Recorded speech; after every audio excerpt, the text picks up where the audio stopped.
Welcome to class soulmate. Let me take you through how this was made. Okay, this is a pleated gown. So once you want to make your gown, you need to cut out the part that will be at the lower part. And what I cut here is 3 yards. Okay, minus the upper part of the gown, then the remaining will be the length of the pleated area, 3 yards all together. Okay, so once I cut that out, I will then begin to make my pattern for the upper bodice. So this is all you have to do, 3 yards in all, or you can do your measurements into 2 or into 3 depending on how full that you want it to be. So in this case, I already have a drafted pattern for an armhole princess that you can check that up in the videos below. The link is in the description box, how to make your armhole princess dart.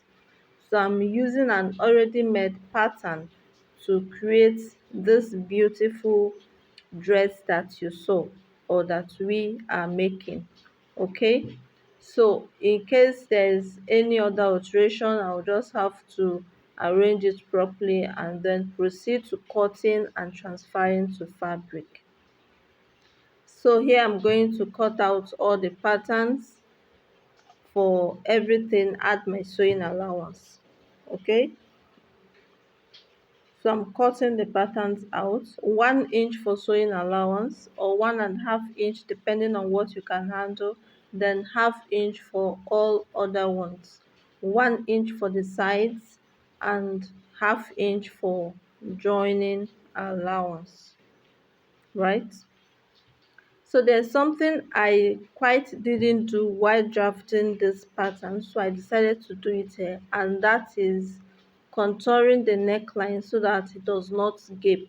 So I'll just have to pinch a part of the neckline, 0.25 on both sides, and then pin it down. That is just exactly what I did. So I've cut here already before doing it, so I'm trying to align it properly with the already cut pattern, right? Pinch the neckline, 0.25 on both sides, and that will help your neckline not to gape or have excess when you're done sewing. So I went ahead to iron my stay. I did not use wadding on this dress. I doubled stay on the bust part of it, on the bust area. I doubled the stay up to 3 4 times, then stayed all other parts normally, and that is the pattern that I have. So I'm just going to join it from the lower part, join to the upper part. The joining is starting from the bottom to the top. Okay, 1/2 inch according to the sewing allowance that you added, and that is what I'm joining. So when doing this, you need to be very careful. Don't rush it. Quietly or slowly join it so that everything fits in properly. You will see that once this is properly joined, because of proper contouring, you see how the bust area is going to shoot out. You don't need so much padding to achieve a good bust area. You can see the way it is. Once your contouring is fine, everything is going to fall in place.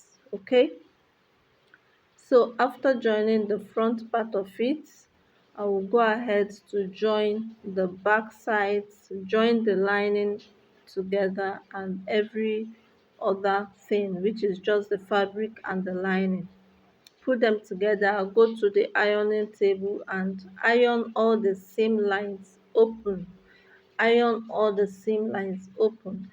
I will not be showing us the ironing part. You can see the way it's kicking out, so beautiful. So make sure you iron everything after joining. We're joining the lining separate, joining the fabric separate. I hope you understanding the process of making this gown. So while joining the back, because we also have a process that's at the back, don't allow it to puff. So make sure it's sewn very straight so that you don't have any puffy area around the back. Make sure it relaxes so well, and that is what I'm checking. Okay, So once that is done, we'll go ahead and iron. Now here we want to cut the sleeve using free hand. Sleeve can be so interesting and sweet when you cut with free hand. So I have the length of the sleeve that I want. That is what I've measured. From the top, I'm going to come down by 5 inches. This is just an assumption because I need a small pleat at the shoulder area. 5 inches.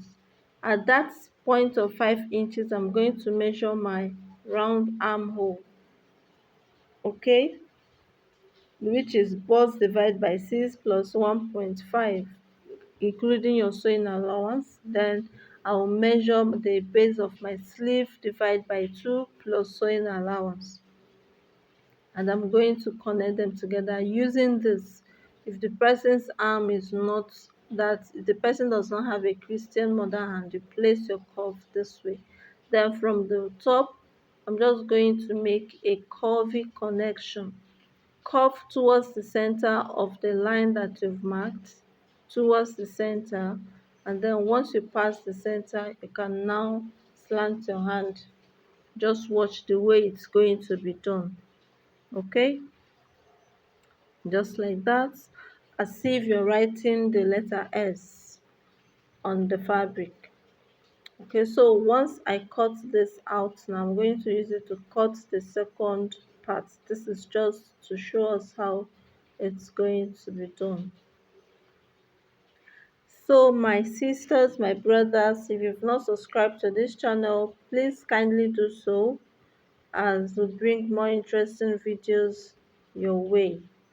Okay, so I'm going to cut lining for this sleeve as well, because I will turn it with lining. You can see the way I turned it, very beautiful, but I did not do inseam finishing at the armhole. Okay, I just joined it to the blouse just like that. I'll use weaving machine to weave it right round. You can see the way it is. Just join it, except you want to do proper covering. I didn't do that. I don't have time for that right now.